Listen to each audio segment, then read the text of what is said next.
やっほやっほ、イヤホン買ってるかい？ふぐみかんの時間だよ。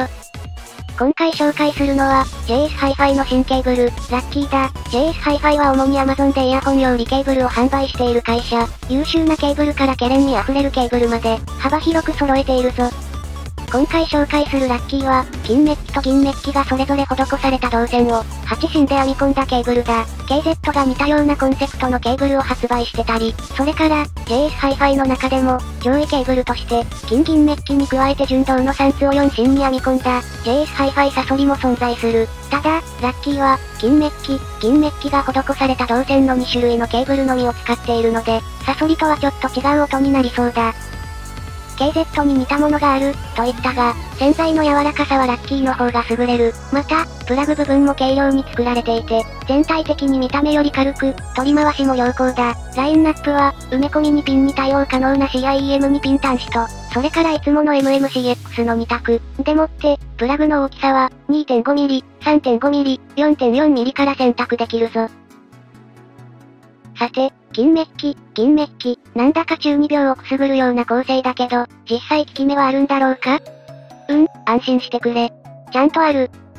銀は銅より導電効率が良く、金は銅より導電効率が低い。これがそのまま直結してるかわからないんだけど、一般的に銀メッキは音が高質になり、高音が明瞭になる。とされてる。対して金メッキは、音が柔らかくなり、優しい音が出る、とされる。あるいは自然になる、なんて表現がされるな。そんな金メッキ線と銀メッキ線、足したらいいとこ取りできるんじゃね？と考えられたのがミックス線。さらに、アップグレードケーブルとしては多数派の8芯編みになったラッキーは、この金と銀の美味しいところ取りを狙った一台と言えるだろう。ちなみに、洗剤の純度については非公表。価格からすると、銅の材質も良さそうだと期待しちゃうな。そんなわけで、わかりやすい金色銀色のメッキ色が透けたケーブルを使ってみると、かなり予想通り。ラッキーの洗剤比率は、金が明らかに少ないんだけど、基本的には明瞭な銀メッキケーブルの音色に、感触になりすぎないように、そっと金メッキ線の温かみが添えられたような音色。上位機種のサソリなどと比べると、高音域がちょっとハキハキと出るので、より楽しいイヤホンと組み合わせると、その実力を発揮しやすい。KZ 系の金銀銅混合線とかより、音がよく立っていて、高音がしっかりと出る銀メッキ線の音色が主軸になっているのがわかる音だ。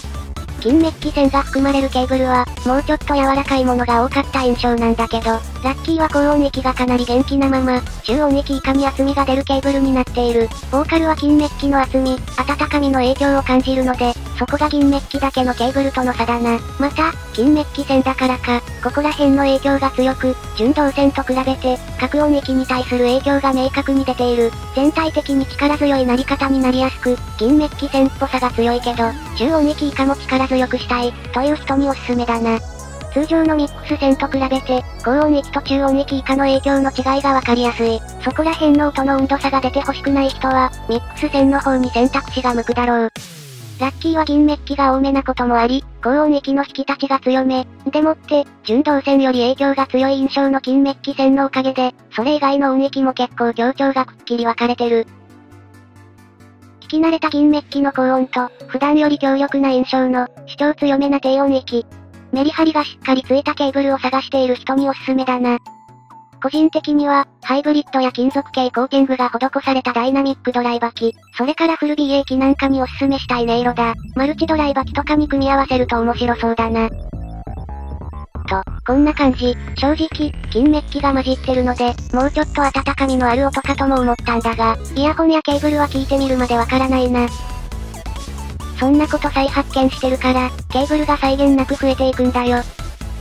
といったところで今回はここまで。